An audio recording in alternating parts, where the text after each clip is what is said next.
Greetings everyone, and welcome to another sword review. And again, before I begin this review, I need to get one thing out of the way first.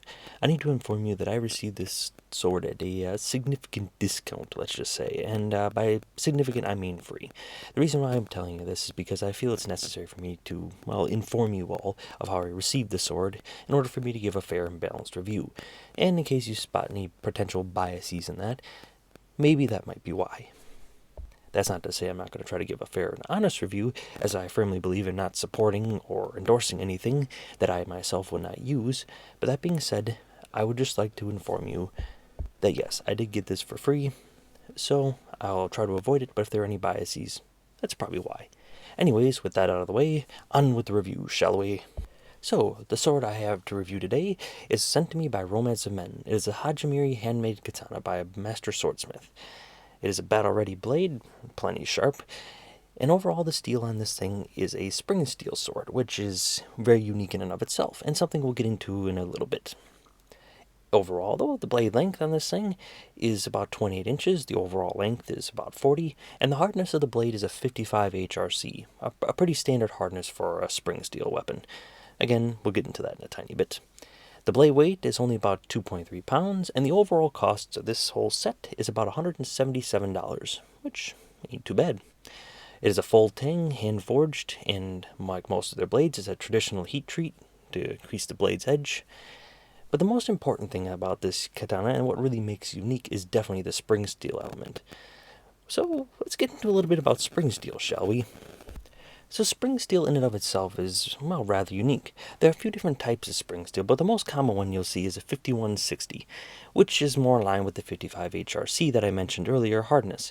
That thing has a max hardness about 60, but then you start getting a little rigid. 55 is actually pretty ideal for a sword. But that being said, spring steel, as I just mentioned, is a bit unique, because unlike a 1095 or even a tool steel or something like that, this stuff is very flexible. The stuff you see in car springs and that, and heck, even the little springs you find in your little mechanical pencil, all of that is spring steel. It has flex, it has give, and it allows the blade to snap back into shape even after it's taken quite a bit of flex. Most blades of a spring steel shape can even go up to 90 degrees of flex before they actually, well, suffer catastrophic failure. As I do not trust the vice grips on my workbench, I will probably not be testing this 100% for you today, but that being said, I will show you a little bit of evidence that later on in the video that shows just how much a spring steel can actually flex on just on an impact with a solid object. But anyways, that's a little bit about spring steel. Anyways, now that the metallurgy lesson is out of the way, let's begin to look into the actual katana in and of itself. And we'll start by reviewing it much like everything else, basically from the pommel all the way to the tip of the blade and the saya itself. So let's begin, shall we? The kashiri, or the pommel, well, to simply put, there's not much to it. It's just a simple black, probably electroplated aluminum style one. I mean, it feels really good in the hands when testing in that, but it has no real design, and like I said, it's not brass or anything. But that being said, it ain't a bad one. It's just simple. To put it overall, it's just a black pommel. Not much to it, smooth in the hands, and while it feels good in testing, yeah, it's not a showpiece, but ain't bad overall. Next we come to the suka, or the handle. And the handle has a bit more design to it. It has a black wrap with a red rayskin background, and while, like I said, it ain't bad looking, it's something that's a stunner. But that being said, I still think there's some cool design elements to it. I like the charm they chose for it, because it's just a black electroplated charm, much like the pommel, but that being said, the cool design on it kind of stands out on that red rayskin background, and actually looks pretty dang good. Now, is the wrap silk? Now, is it a bit simple? Yeah, probably. It's not some stunning piece, but that being said, it doesn't look bad. Again, the only gripe I have is that the pegs on one side are a bit exposed, but like I said, that ain't a big deal. It's just a gripe of mine. And like I've said before, it does actually work pretty well if you're trying to take it apart and do a full clean on it. But that being said, like I said, just a gripe, not a big deal. In fact, it actually probably works out better for some people. Anyways, let's move on to the next bit, shall we? The fucha, or the suba, or the sleeve in the guard. Now the fuchi is, again, much like the pommel, just a simple black electroplated design. It's not anything fancy, it doesn't have any design elements to it that make it stand out. But that being said, much like the pommel, it does feel really good in testing. If your hand slips up on it, you don't have to worry about any kind of the patterning that's sticking out, grabbing into your hand and everything else like that. It just feels actually really dang good in testing. A couple of times I found my hand sliding up on it, and as I mentioned before, No real problems with it. The only piece that really stood out to me, and to be honest it took me a minute to notice it, was actually the Suba, or the guard. Now, the Suba actually, at first I thought, was just kind of a cool pattern in that. It's a simple pattern, probably aluminum, probably electroplated like the other stuff, and pretty lightweight, not bad feeling, but it took me a minute to notice the actual really cool crane pattern on it. Yes, does it stand out? No, like I said, it's not a great show handle, but that being said, it still has a really cool design element that if you're looking, you can actually notice. I actually think it's actually kind of cool in that manner. Now, like I said, are these pieces brass? Nah. Are they like some standout show pieces? No, but let me tell you, they definitely hold up well in testing, and they actually feel pretty good in the hand. And it kind of lightens up the feel of the blade a little bit as well. Next up, we have the Seiya or the Scabbard. And to put it simply, it's a simple design. Now, it's a laminated wood pattern, so it's not real. I mean, it's got some real wood on the inside, but I mean, as far as the outside, it's just kind of a laminated wood pattern that doesn't look bad, but if you get close, you can kind of tell it's not exactly real. But that being said, it doesn't look bad in any aspect of the word. It doesn't actually look half bad. It's a bit simple, like everything else in the blade, but it's a usable one that honestly could probably take quite a bit of abuse before, well, ever needing to be replaced, if ever. So, like I said, not bad. It's got a nice black wrap on it, and that matches the handle pretty well, and simple, but effective. Next, we come to the important bit, the bit everybody is actually interested in, the blade or the katana itself. Now, it's actually got a pretty deep blood groove in it that gets nice swishy sounds in it when you're using it, and it does actually have a pretty nice balance to it. The advantage is that, one of the big advantages to spring steel is that you do not need to use as much metal to get the same strength and durability as a 1095 or something, meaning the blade can actually be a little lighter weight than a typical sword, or katana would naturally be. That being said, it gives a nice light feel in the hand and actually handles with a nice balance and really actually feels pretty nice. And that being said, there are a few gripes, I guess. I mean, spring steel's a bit hard to put a pattern in because you don't need to fold it. Again, that's just something I like to see, but not necessary. The only thing I'd say is I wish I had a Hammond line, but like I said, doesn't really need it. At the end of the day, the sword is just designed for use at the end of the day. That's about it. So overall, is it something that's going to probably stand out on your wall? Probably not. It's not the best looking weapon. It looks good, but it's not like something showboat piece you're going to be wanting to show off to everybody. That being said, if you're looking for something that looks durable, it ain't a bad choice. The handle and all that is pretty well made. The guard and that is actually holds up pretty well and actually feels pretty nice. And overall, the Seiya, or the Scabbard, while not being real wood or anything else like that, you don't really have to worry about it as much being laminated in that because it seems like it'd probably hold up pretty well. So anyways, with the overall appearance out of the way, let's get the important bit, shall we? The testing. Now, as we can see here, it's a little bit cold where I'm at. Yeah, but we had quite a bit of snowfall in that, and it's a nice toasty, about 7 degrees with a negative 10 degree wind chill. So it's a perfect day out to go testing a weapon. I may have my coat on and off during this testing, but yeah, the coat will mostly be on. Anyways, the first thing I tested this thing on was a water bottle, because why not? It's a simple thing to chop. I don't expect it to have any trouble, and like I thought, we went through it pretty easy. The next up, we moved on to the milk jug chop, and well, this is a bit more challenging. These are just more to see how the cutability of the blade is, and like expected from the rest of it, no problem at all.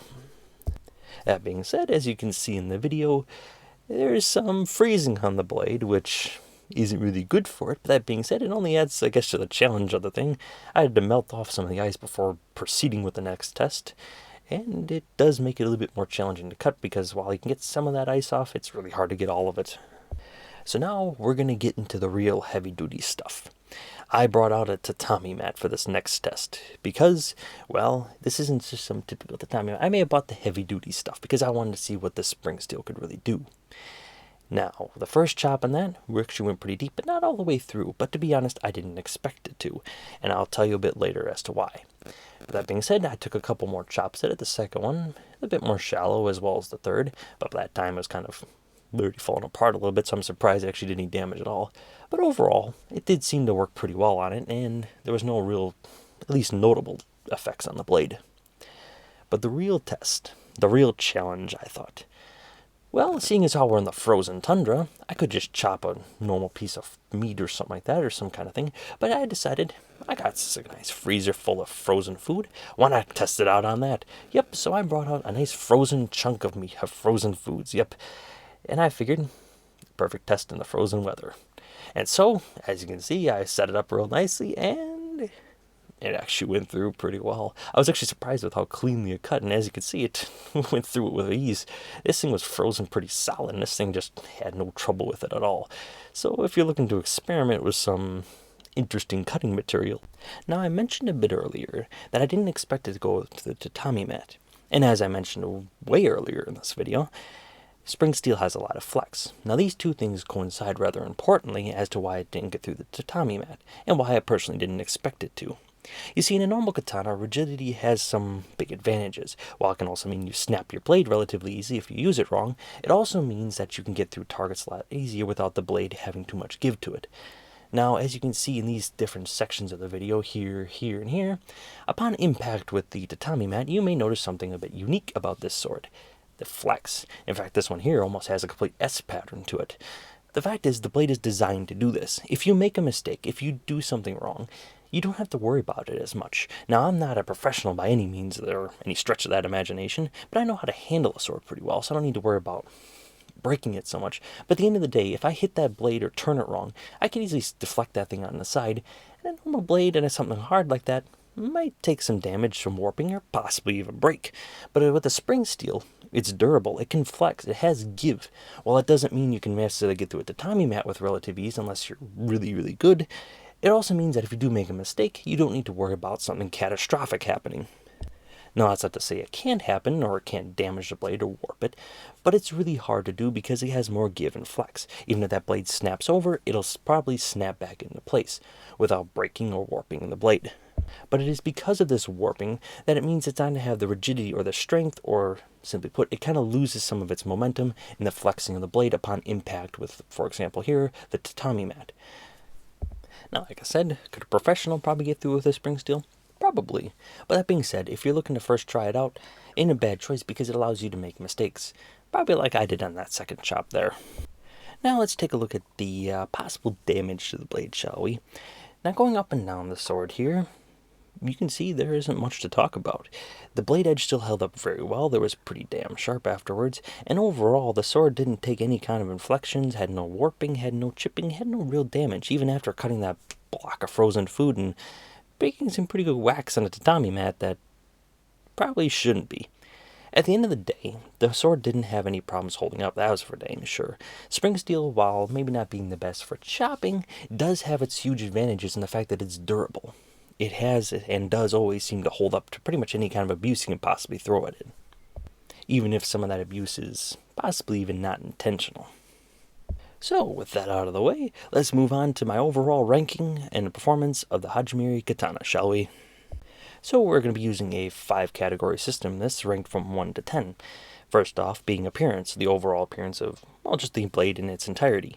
The second will be durability, how well it holds up to the abuse. Third will be quality, just the overall feel, the quality of materials, and the workmanship in it as well.